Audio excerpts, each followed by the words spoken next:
Well, good evening, hello, and welcome to Impact Online. My name is Kgosi Rankhumise, and I will be with you this evening as we're getting into episode 2 of our Fathers Matter discussion. A recent survey in 2018 actually brought statistics that 63% of births registered in 2018, those children had no information on their fathers. There's a massive indication of fathers not being present in the lives of their children, and I think tonight we'll be able to speak a little bit more into detail about that. This evening's topic is, how can I be a father if I cannot provide? Whether it's providing financially or, specifically looking maybe at financially. How is it that you're able to be a father if you are unable to provide? Is it even possible? And I think we'll be speaking a little bit more and giving more details looking into this specific question. Tonight, my guest, as was last week, is Desmond Chauke from Heartlines, and we'll be speaking a little bit more about this specific topic. Desmond, good evening. So good to have you with me tonight. Good evening. So good to be here. Good evening to the listeners as well. Yes, it's good to be here, and thank you for the opportunity. And Desmond, maybe getting straight into it. We spoke a little bit earlier on today, speaking about how tonight's topic is one of those that's a little bit tough. Tonight's topic is one of those that's a little bit real. Tonight, we're going to be speaking about something that I think a lot of people will be able to relate to, but I'm looking forward to the discussion nonetheless. We're speaking about the idea of providing as a father. Can I be a father? How can I be present as a father if I cannot provide? But before we get into that, I want to invite the listener, the viewer, and anybody who might be taking into this content and getting into this discussion, be involved right here, right now. Send us a message on WhatsApp using the number 071-364-0376, and we will definitely be looking at your comments and your discussions and your input into this topic and bring it into our discussion. Or alternatively, you can use the comment section on our YouTube page. Now, Desmond, let's get straight into it. Looking at the statistic that I just read, it is a rather shocking thing to think about. It is a rather scary thing to consider that so many children at this point, with the latest stats released this year, 70% of black children specifically are without fathers. It's a shocking thing. My question to you, David, as we start this off, can we talk about fatherhood? Can I talk about being present if I don't have any money as a dad? That's an interesting question. And the answer to that is complicated but simple at the same time, because from our research as Heartlines and as Fathers Matters, we found that there is a strong link between a father's presence and their ability to provide financially in terms of them providing safety, security, school, and any other means that has to do with finances.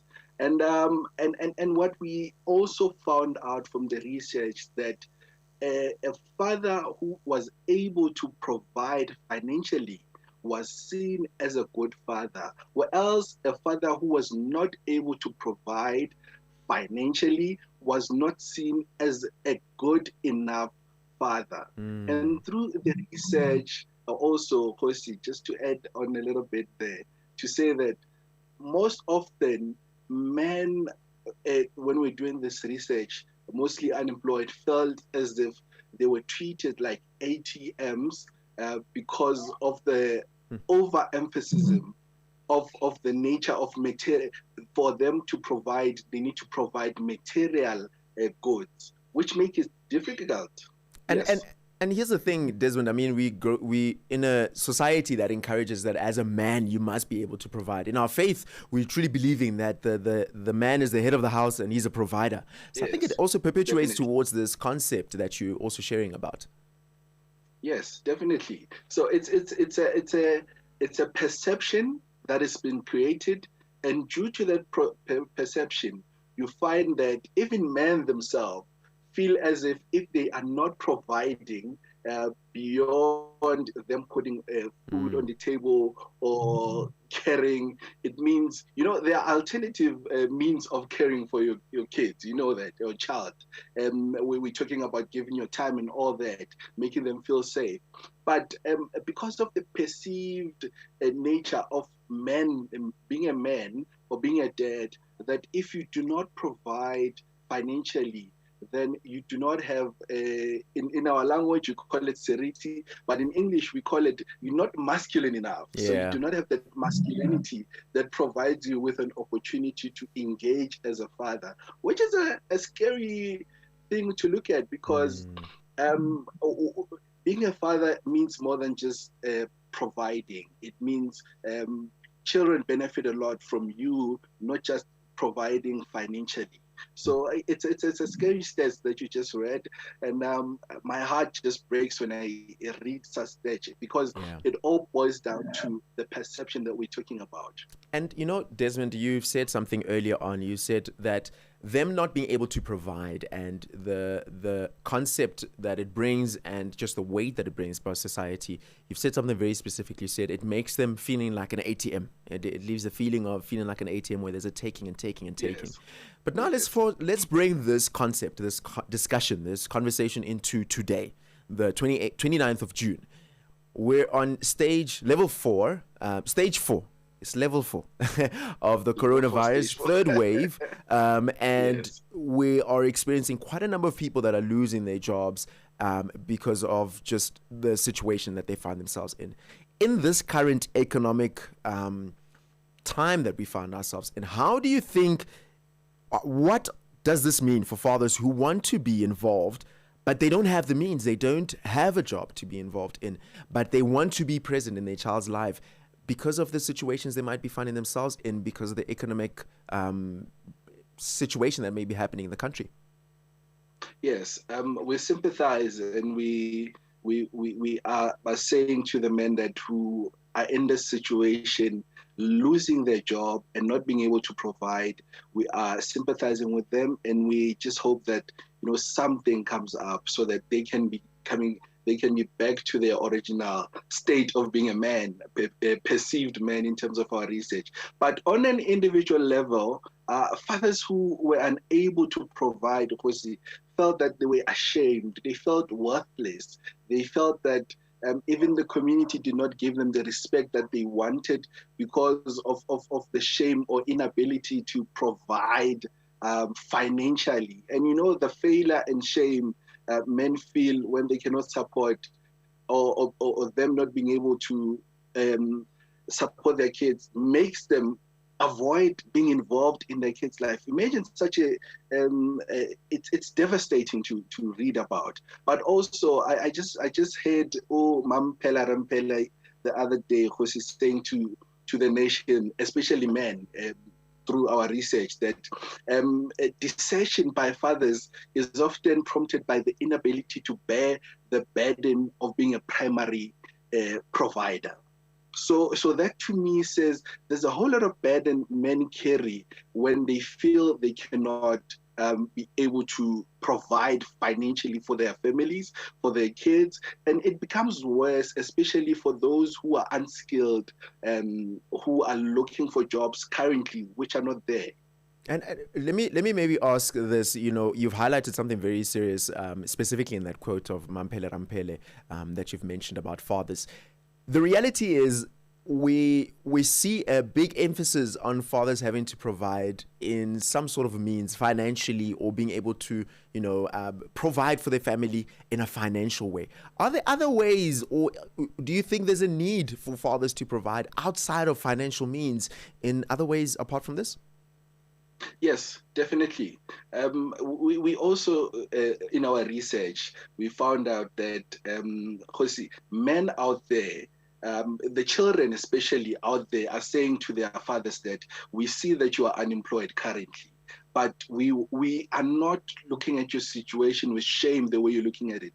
We are currently interested in you being there to show us affection, to show us that you want to be there emotionally and be there physically in our lives. And the kids are also saying, the children are also saying that it's important that they expand this definition. Yes, this definition of fatherhood. But also, when you look at that, kids are able to empathize and sympathize with their fathers.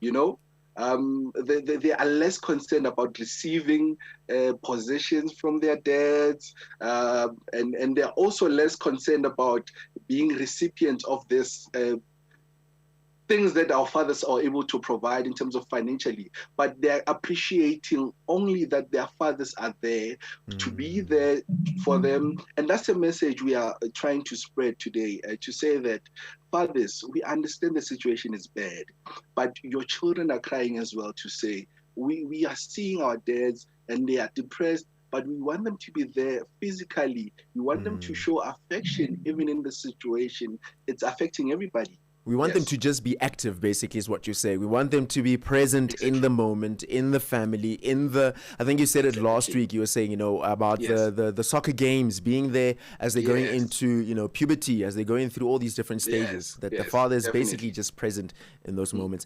But now, we're speaking a lot about, what can be done, and we're encouraging fathers to be present. We're encouraging them to go beyond whatever situation they may be going through financially and be active, be an active father.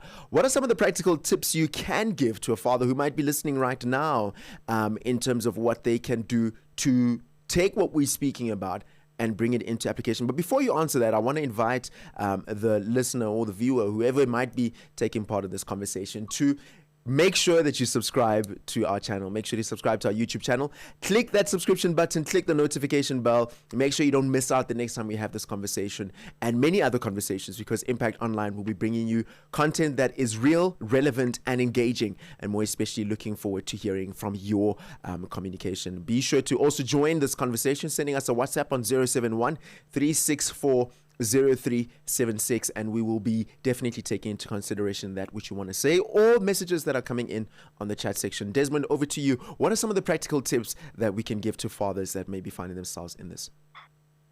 Thank you very much. To the fathers listening, to the fathers watching, to the mothers who are also listening to us, and the sisters who are listening to us and would like to find out these tips. These are powerful tips that one can share with their spouses, so that their fathers can be more present. Number one, we are saying to the fathers, put the phone away.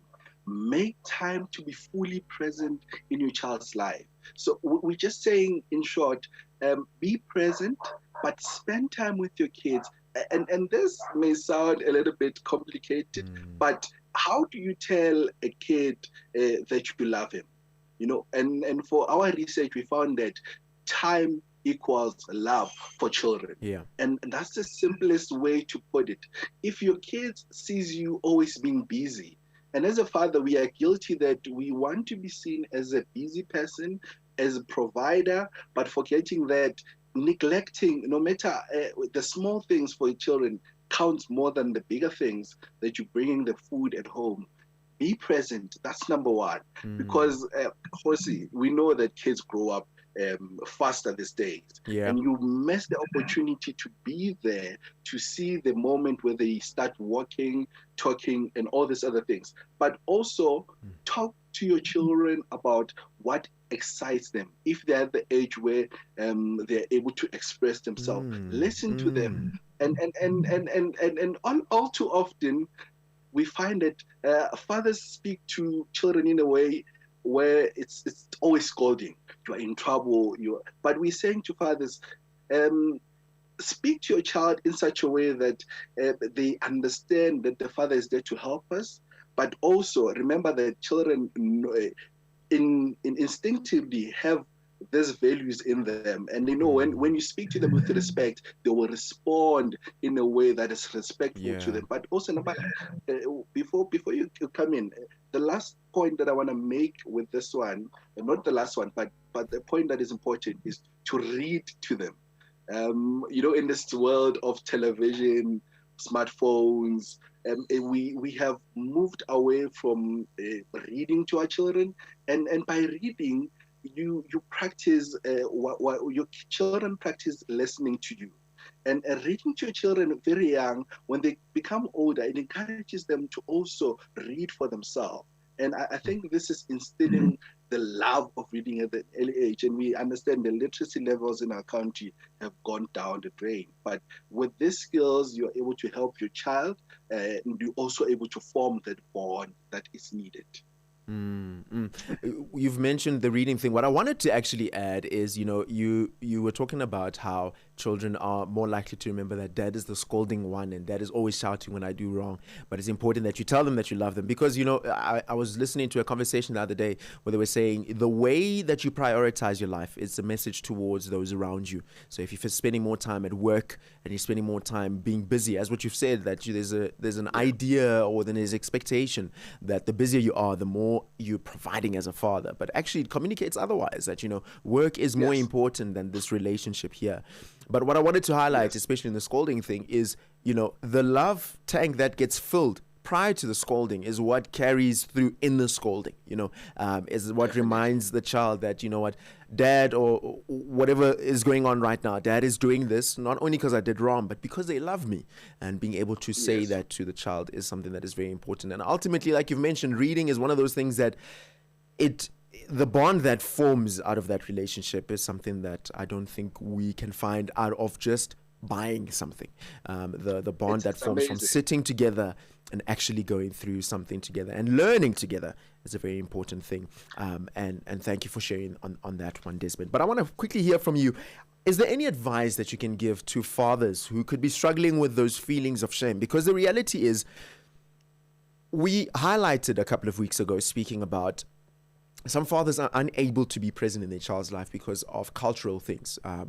Damages is what we mentioned previously, because you've gotten this girl pregnant and the family is saying, in order for you to be present, you need to pay a specific amount, especially if you're not married, then we have to pay a specific amount for you to be present in this child's life. And now you're absent and you're realizing the effects that it's having on your child, or as you're going about life, or maybe you're listening to this conversation and you're thinking to yourself, I want to be present. I want to be involved in my child's life. I am still stuck in the prison of shame of I don't have the means to be able to provide, or the shame of I haven't been connecting with my kids for the last 2, 3, 4 years of their life, and to suddenly one day just appear in front of them and say, hey, let's go play soccer.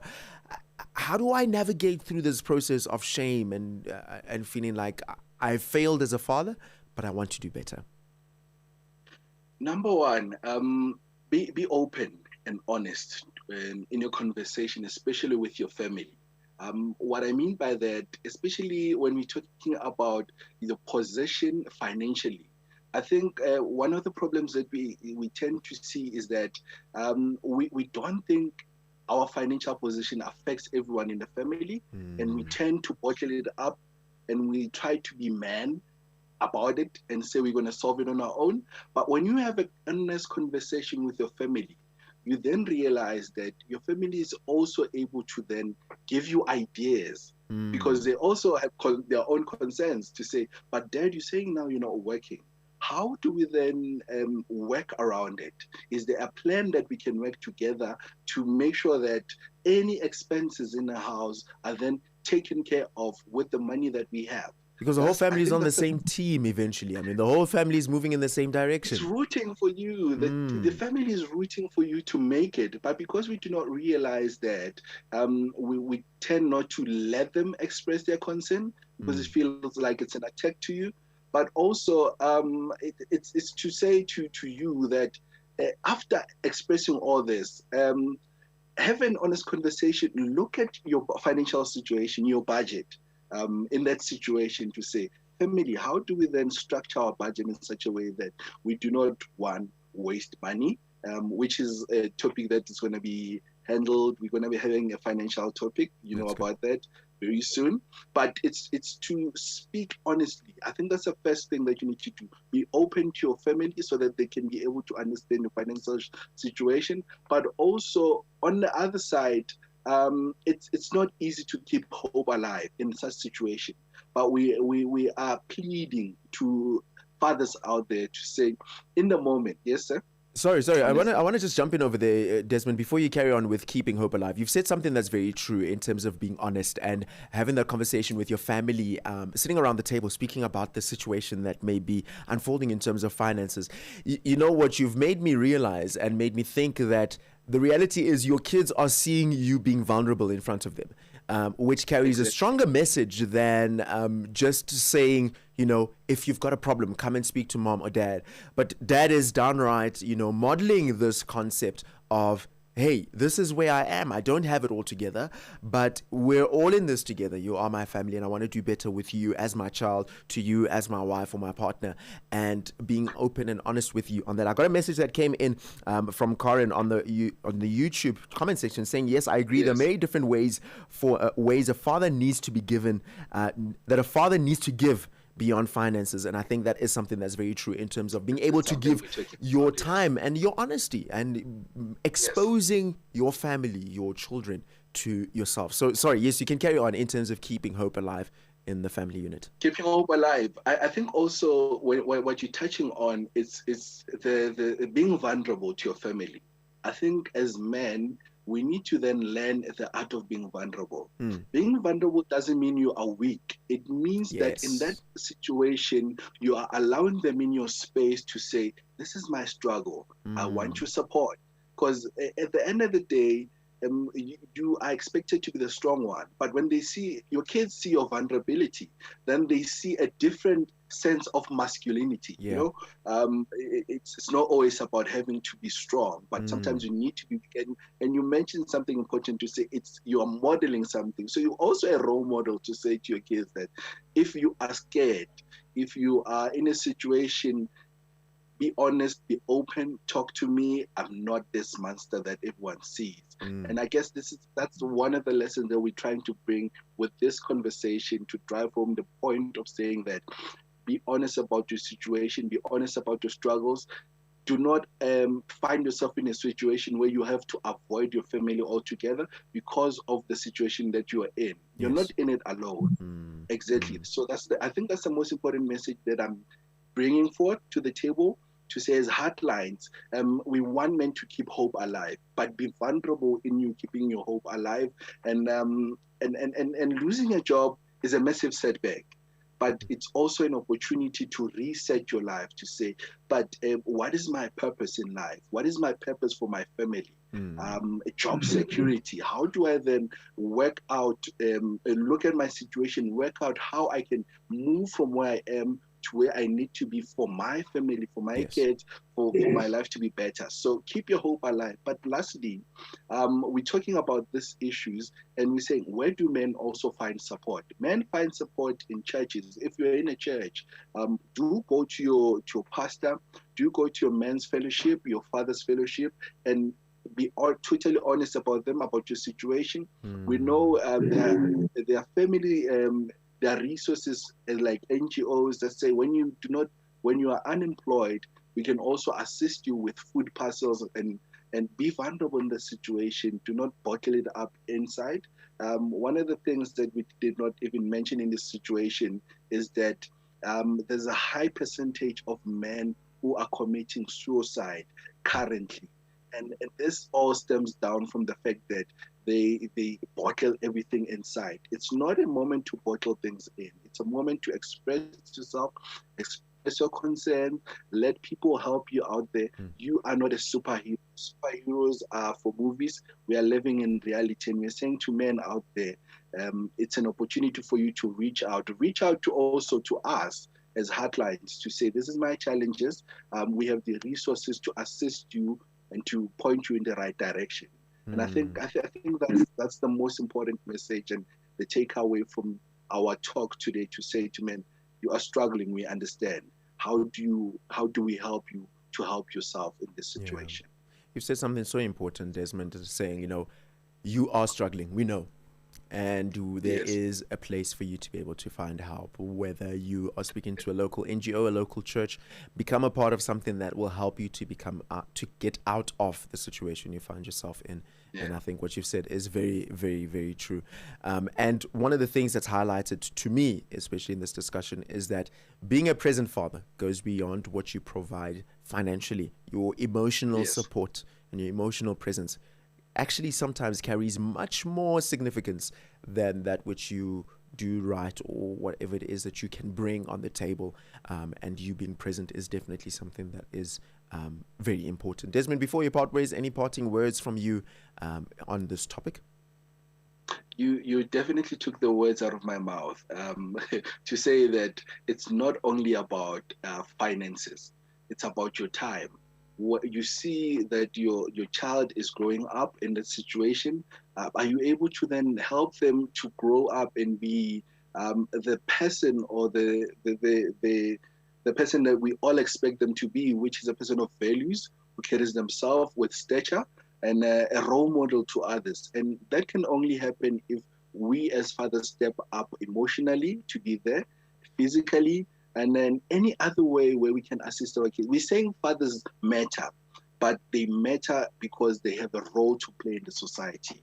And that's the message we are just putting out there today, to say, be the person that your child aspires and looks up to. And that can only happen if you're vulnerable and you're opening up yourself to the space that we're talking about today. Desmond, thank you so much. It's been great to be with you again tonight. It's always such an amazing time when we spend time together and tackle this topic of Father's Matter. And I did say at the start of this, tonight's one is definitely a good one. And I think it's been insightful. And I think a message out to all fathers out there that might be watching. May you be encouraged that you are not alone.